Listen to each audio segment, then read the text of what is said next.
नमस्कार दोस्तों, आप देख रहे हैं 4 पीएम महाराष्ट्र और मैं हूं मयूर परीख। महाराष्ट्र में आखिरकार शिंदे की शिवसेना और बीजेपी के बीच में झगड़ा बढ़ गया और अब जुबानी झगड़ा कैमरे तक पहुंच चुका है। अब तक तो सिर्फ अखबार में इश्तिहार आ रहे थे, कहीं बैनर पोस्टर लग रहे थे, व्हाट्सएप सर्कुलेट हो रहे थे, लेकिन अब खुलकर बीजेपी के और शिंदे गुट की शिवसेना के एमएलए एक दूसरे पर बयानबाजी करने लगे हैं। आलम यहां तक जा पहुंचा है कि बीजेपी के एक एमएलए ने एकनाथ शिंदे को मेंढक कह दिया। जी हां, सही सुना आपने, मेंढक। वहीं दूसरी ओर शिंदे गुट की शिवसेना ने भी साफ शब्दों में बता दिया है कि एक वोट से वाजपेयी की सरकार गिर गई थी, आप भी संभल कर रहिए।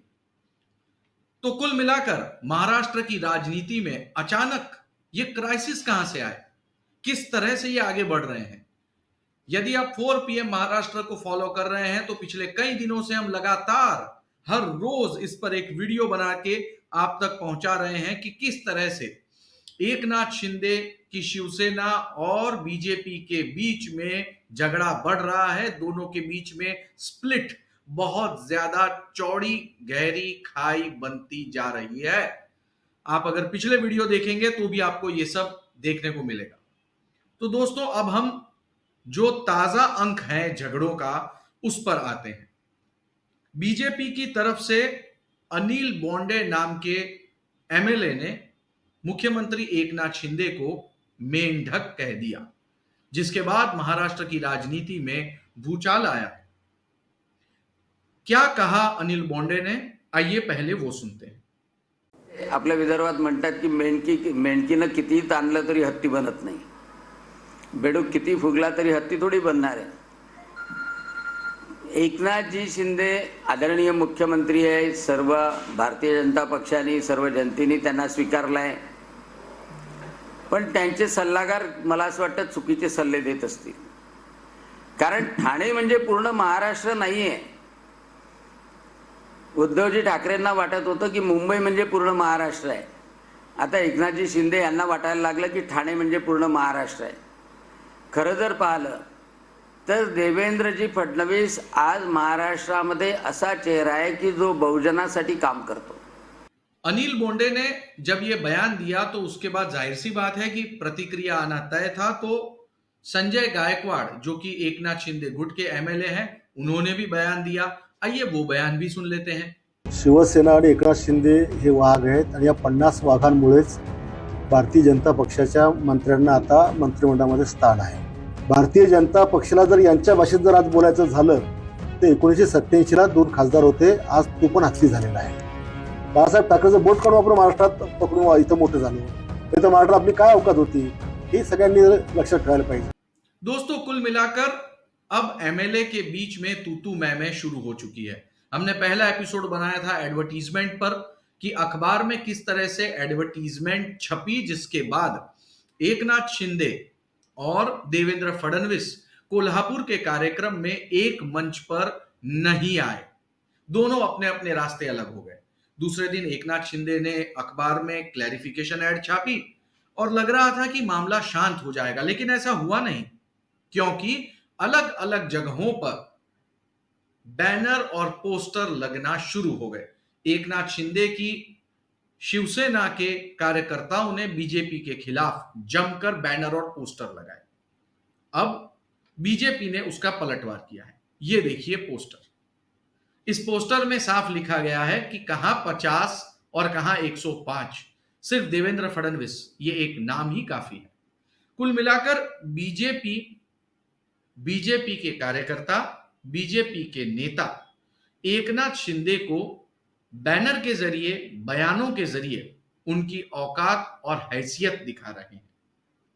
दूसरी तरफ एकनाथ शिंदे ने खुलेआम अखबारों की फ्रंट पेज पर एडवर्टीजमेंट पब्लिश कर यह साफ कर दिया कि असली ताकतवर मैं ही हूं। अब सवाल यह उठता है कि आखिर फेविकॉल से मजबूत जोड़ जो बना था वो अचानक चरमराकर यूं अलग क्यों होने लगा, टूटने क्यों लगा।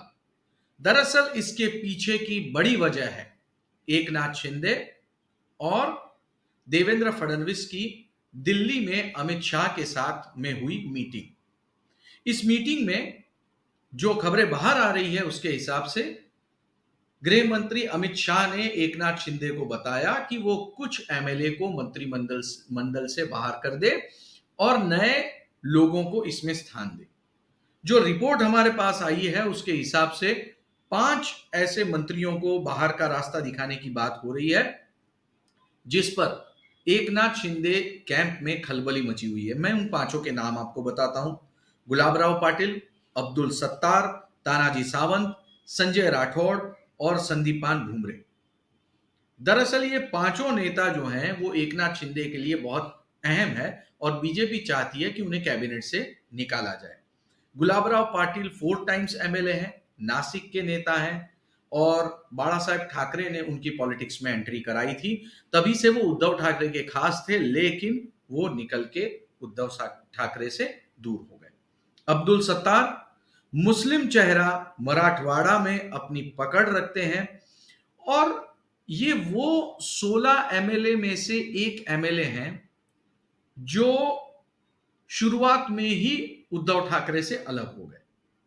तानाजी सावंत ये इतना बड़ा नाम है कि ये अशोक चौहान की गवर्नमेंट में भी मिनिस्टर थे, पृथ्वीराज चौहान की गवर्नमेंट में भी मिनिस्टर थे और इस समय भी मंत्री हैं। संजय राठौड़ जो एनसीपी से शिवसेना आए हैं और ये भी उन 16 एमएलए में से एक थे जो पहले ही उद्धव ठाकरे को छोड़कर पार्टी से बाहर निकले थे एकनाथ शिंदे के साथ।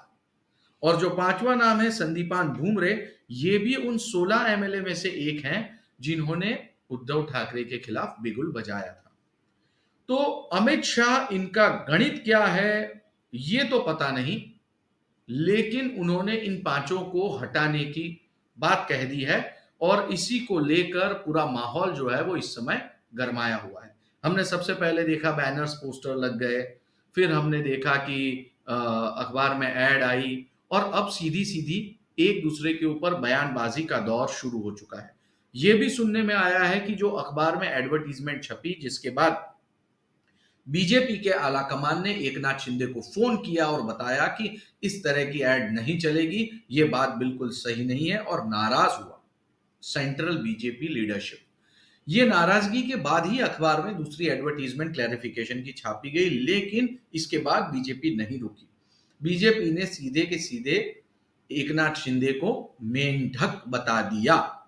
कुल मिलाकर के महाराष्ट्र की राजनीति में जो एकनाथ शिंदे गुट है और बीजेपी का गुट है, उसके बीच में खाई अब और चौड़ी होती चली जा रही है और ये खाई चौड़ी आने वाले दिनों में और भी होगी, क्योंकि मंत्रिमंडल का वो विस्तरण नहीं कर पा रहे हैं। उन्हें मंत्रिमंडल में मंत्रियों को साझा करना है, नए मंत्रियों को लेना है, लेकिन बीजेपी की स्ट्रेटजी है कि वो स्ट्रेटेजिक तरीके से उन मंत्रियों को फील्ड करना, उन एमएलएस को फील्ड करना चाहती है, जिसकी वजह से उन्हें लोकसभा चुनाव में फायदा हो, जिसकी वजह से कास्ट पॉलिटिक्स बने, एक कम्युनिटी पॉलिटिक्स बने और स्ट्रेटेजिक तरीके से मंत्रियों को मौका देने से वोट बैंक में वो हलचल पैदा करे, जिससे वो महाविकास आघाड़ी से ऊपर रह सके।